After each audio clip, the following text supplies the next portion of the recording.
and backside forward. Right, good morning. This is the last fishing trip from Hartlepool. Thank God. The lock. I love the lock. Anyway, good morning, John. Good morning. Good morning, our crew for the day. Morning. Terry. Good morning. So we're off to get through the last lock. Anyway, I'll see you later. So, successfully through the lock, and I've turned the camera around. John's very quiet today. He actually stayed awake all the way up and spoke to me all the time. So here we are, just steaming out of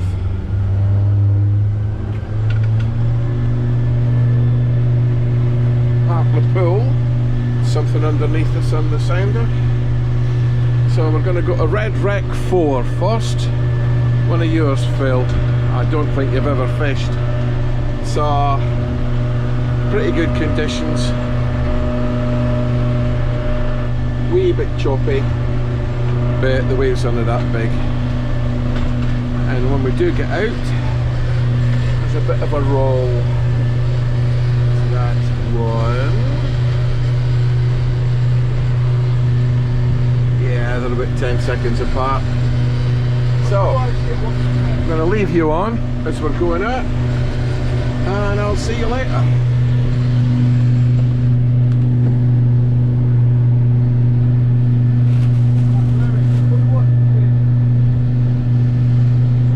First drift.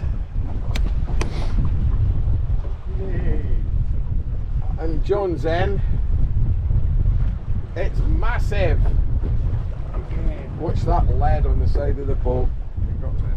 That's what the pot's for. You keep it, John. That'll feed the cat. Say good morning and goodbye. Live to fight another day. Could be a cod if it gives you a nod.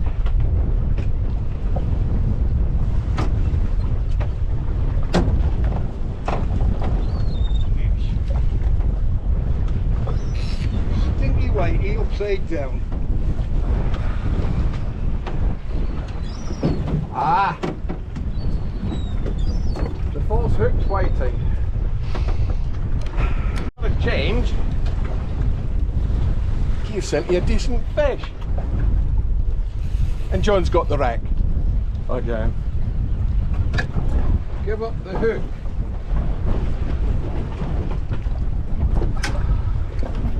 Bloody hell.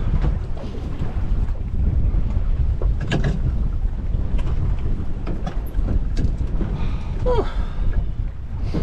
There you go. First good in of the day. So for Ashley, cod's about £2.5. If that was Phil, it would be £4 to £5. Lots of contender, as he would put it, and small hardback crabs and a bit of prawn, and that was it. Pretty hungry, so right to the next.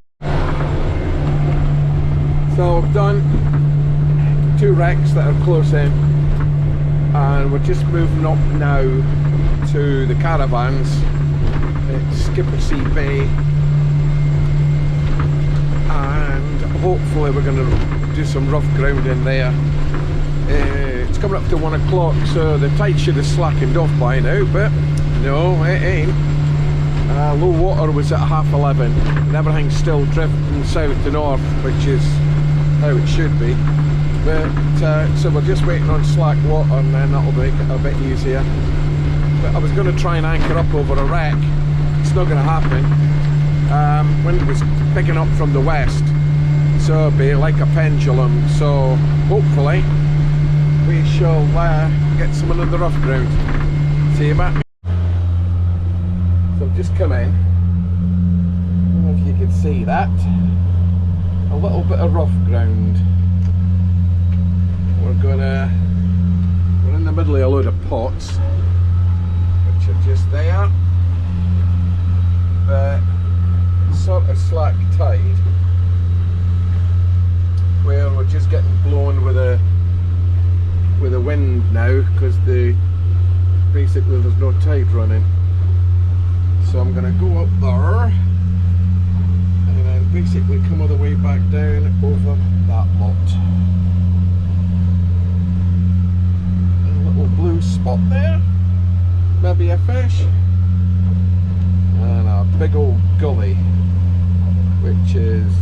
over 6 foot deep. What you want? Bait? Yeah, pinch a bit of squid. Right, so we've come inside to just off the caravans where that's, oh yeah, small cod for Terry, first drop. Just over some rough ground where the pots are. I've got a bite now. Nice fish from the size. Yeah, no point keeping undersized. We don't do things like that. Phil got somebody that commented on one of his videos, why are you taking fish that size? Well, it was a pout from about 200 feet. So he did reply, but people don't understand. Oh, unless you hold it and put it right next to a fish measure, they'll all say, oh, you know. Oh, caught you anyway. You've not caught me. Oh, no. Hey? Yeah, I think so, yeah. I'm just caught you again. You got a fish on as well? Yeah. Or is it my weight? No. Fish this.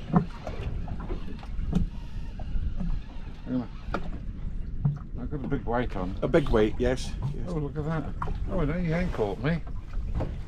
No. That sort of size. So there's fish down there. You catch some shads. Yep.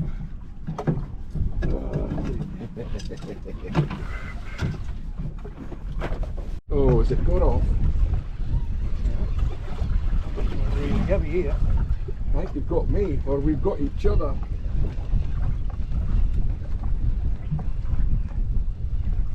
Yep. Oh, look at that. It's mine! It's mine! Right, hang on a minute. If we do it this way. Sorry.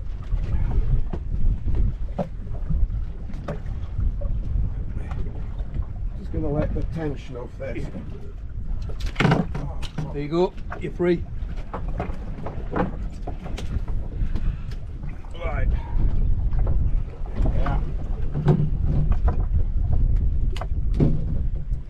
It must come straight across towards me. I'm going to hit you.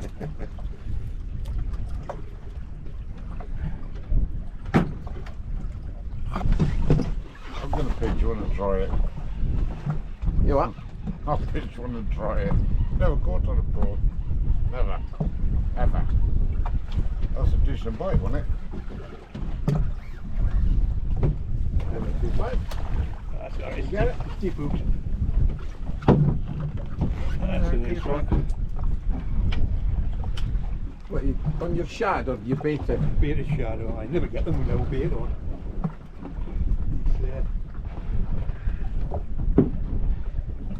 That is definitely a better fish. Terry? So you're all on shads now then? Hey? Oh, chance to shads.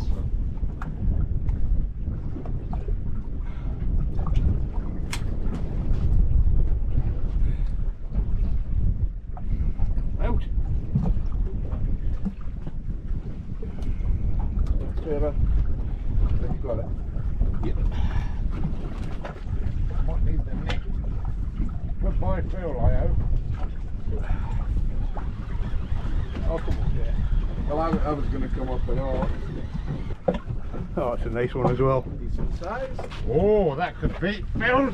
That could beat Phil's. And that's on the prawn, I can't believe it. Don't hang it over the... I cannot believe that's... I said I'd never caught on a fish. Yeah, but did it catch on the prawn? Yeah. Because only had prawns on.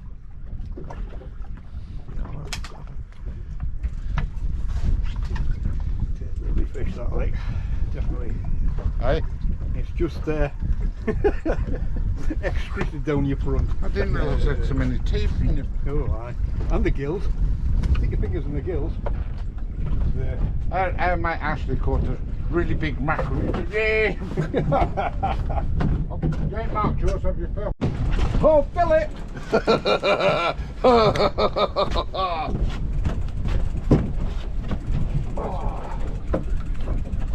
Now what happens is, this is mussels. Just come round. Yeah, mine is, yeah. And that's just on rough ground, way south of the bloody wreck. That's a page. Oh no, it's not a fountain. Oh God! I sound like Phil. That take was incredible! Right, John, thank you. Phil there. Caught the wrong cast, don't believe it. So, Terry's got a bite. Oh, there's a small one. There we go. Not bad. Ooh. Did you know that those GoPros are magnetic? Anyway, see you in a minute. Morning, ladles and jelly spoons. Phil gave me a really good idea. Show some fillet in the fish. Now, usually I do this outside because when I had the kitchen refitted, I fitted my old sink and bit some cupboards outside. But it's blinking freezing this morning. So anyway, what we're going to do is just give you a rough idea about filleting. Rough, very rough. So, got a specific board that I keep just for filleting, because it says there fish. And I've got me Gourmet Pro. The other half bought me that for Christmas. To be perfectly honest, I've got a Tronix Pro on the boat and it is far superior to this. This is a flexible blade.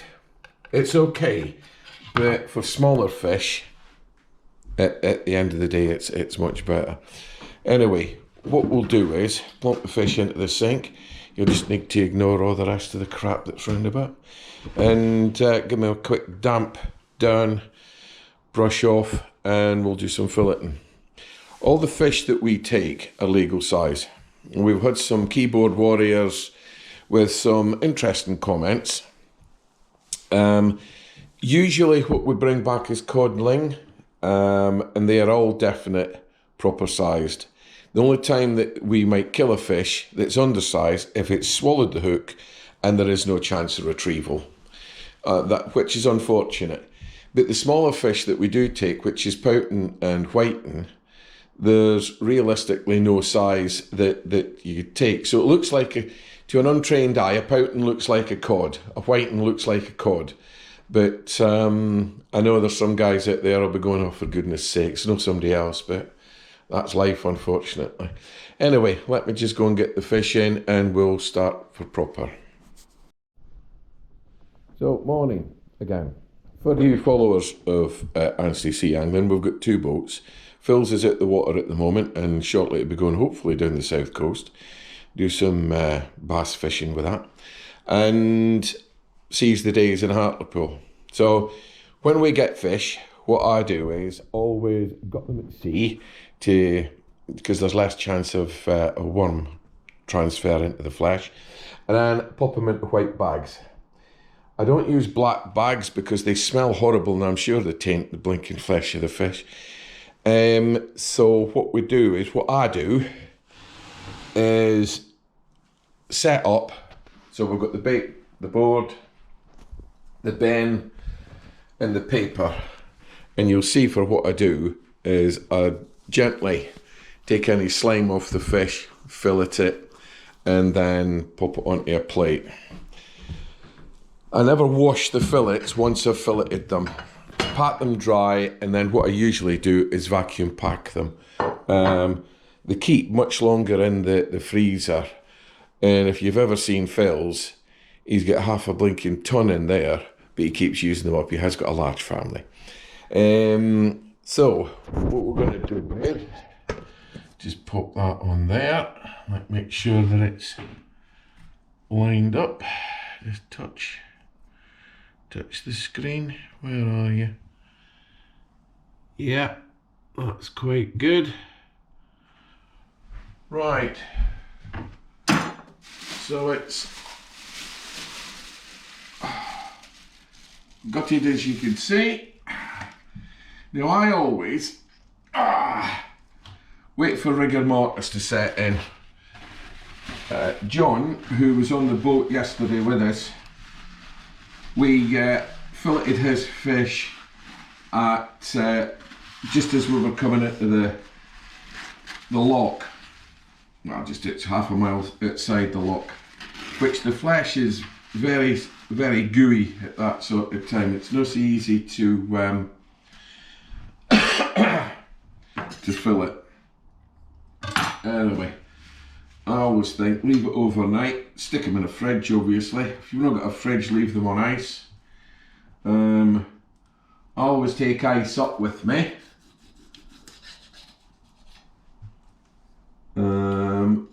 And all I do is freeze down freezer Chinese carry-out containers, so big ingots of ice.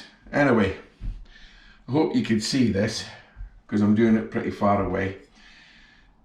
Up to the head, through the gill, and then just down the backbone basically. And it takes a wee while to get used to feeling for the bone, but once you've done it a few hundred times, you'll be like a bloody professional. Well, no, I used to be a chef, but even at that, I've seen people at the fish market in Leicester, which is obviously where we're from, bang, straight up, unbelievably quick. But I'll never get to that stage, I'm afraid. So, and I never take the fillet off, straight off, pop it over, and then do the second side, because that way it's still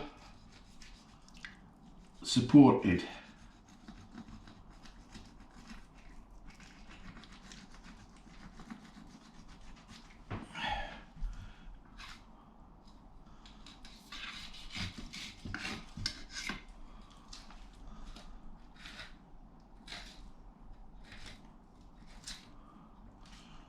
You know what?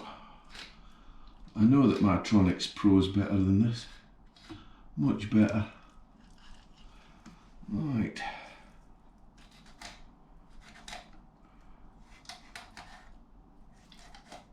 I'm seeing some guys on boats. Deckhands. Again, far better at this than me. But realistically, apart from a small bit of skin that's on this side and a few bones in the middle, one reasonably sized fillet.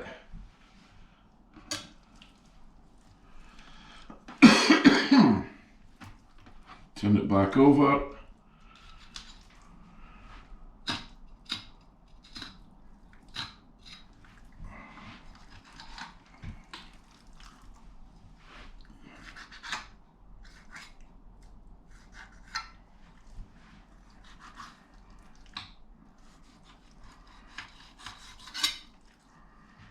And again, another reasonably sized fillet, nice and thick and juicy.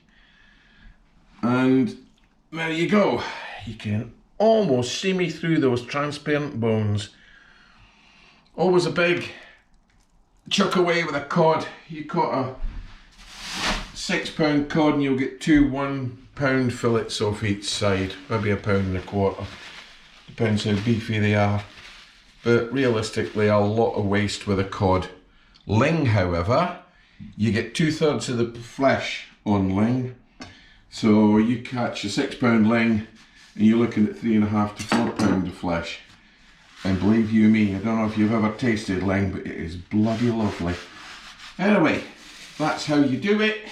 I'm not going to bore you with any more, but see you the next time. Tomorrow. What's coming tomorrow? Another 4 o'clock start. Usually when we come up from Leicester, I get up at 3:30 in the morning, load the car for 4:30, get up to Hartlepool for 7:30, on the boat, out for 8:30, and then back in, tidy up, and then have a meal, and then I'm back in Leicester for 9:30, 10 o'clock at night. Usually I'm back up at 6 the next morning. Not today. Yesterday was very tiring. I was inundated with a lot of earache from the Brummie. That's John. Anyway, keep forgetting, but a big shout out to Dodd. Met him on the pontoon at Hartlepool. He watches a lot of your videos. Keep on fishing, mate. Take care. See you again. Bye. Hello again. Suddenly thought I only did half the job, didn't I? Didn't actually show you how to take the skin off. So I've filleted another cod since then. And that's the original fillets that I showed you. And this is it on the board. And I've turned the lights on. It'll hopefully be a bit brighter in here.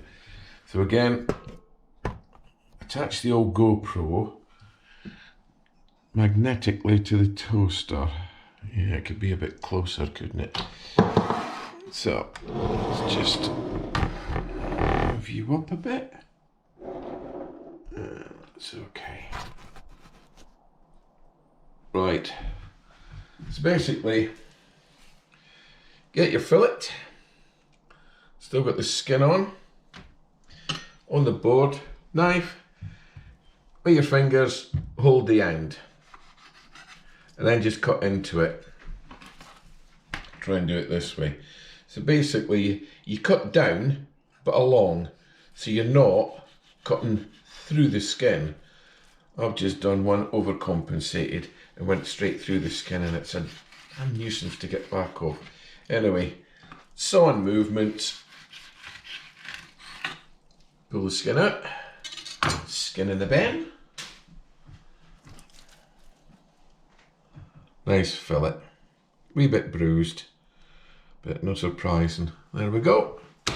On the plate, and they're going to get vacuum packed and stuck in the freezer. And I'll show you the vacuum packing in a moment. Hello again. So part 3 of the filleting and freezing. I have got a Frither vacuum packer.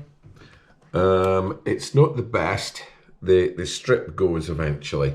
So I've actually got a second one that I bought off Amazon a couple of weeks ago, because I know this is not going to last forever. But it makes the fish last a lot longer, keeps the flavour in the freezer. So plug it in, put it on dry, and then these are the bags. So you buy rolls of bags. I know Ken, one of my crewmates from Sunderland, Hartlepool, sorry. He doesn't use these because they're too expensive. Personally, I just like using these. So I'm going to plonk you back onto the, let's see. Yeah, I think that's it, isn't it? Yes. We can see it. So what I've done is the fillets that I had earlier on, I've actually cut and deboned. Obviously, if you've got bones in a fish, they're liable to come through the flesh. So what you're going to do is vacuum pack the bag to begin with. Pop it in. Not easy. These replacement bags are about 1 centimetre longer than what they should be, and they curl up a bit. But as long as you get them in properly, they're all right. Anyway, vacuum seal it, which was a bit silly. Just seal it, and then there's a cutter on there, but I don't use it, to be quite honest.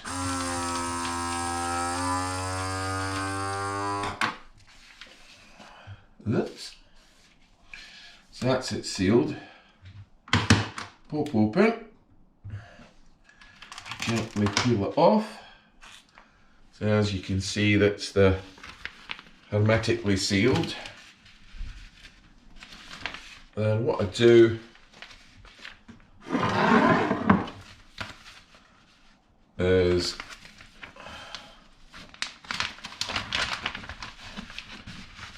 place the fillets in. The reason I cut them is they're just easier for me to fry. Using a smallish frying pan, it's easier if you cut them first. And one of the most awkward things, put that over there, is not getting fish juice everywhere. So it takes a wee bit longer, but it is well worth it in the end. So we'll just plop that back in there. And bags were a wee bit big, but will do. Right. And down. And then we go vacuum seal. Phil gave me a tip to just clamp the top down, because it helps to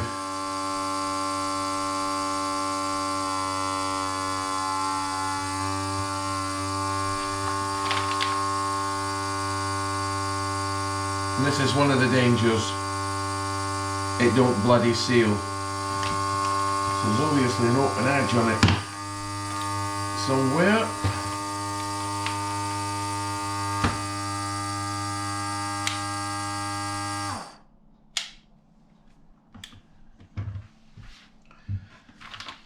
As I suspected, one of these days it's going to go skew-whiffy. I'm just going to cut up. Right, we shall try again. So I've got the new one out. Hopefully that'll combat the problems that we're having. Slightly different model. It's got a couple of clips in there for the bag. So it's the same fish, same bag. God, this is a long process, Phil. And then get it in, close it, and press the vacuum seal button.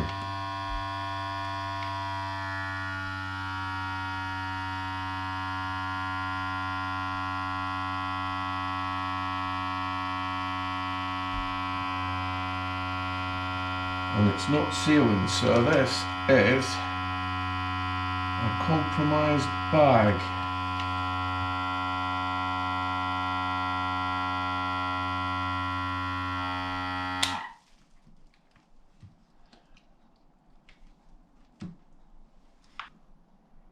Right, so I've redone it.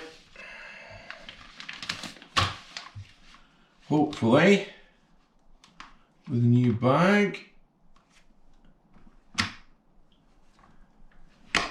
Click, click, vacuum seal.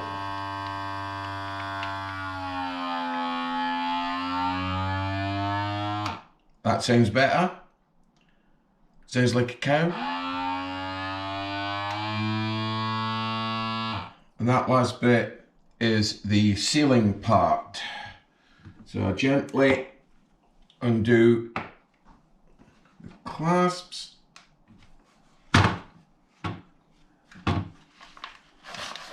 There we go. All sealed at last. So yeah, it was the bag. Sometimes they just don't seal, which is what I was saying. This one's on the way out, so chances I ain't going to use this one again, Phil. Right, that's it. The only other thing I've got to say is, thank God we don't do live TV. See you again, lads. Bye now. Oh, and lassies too.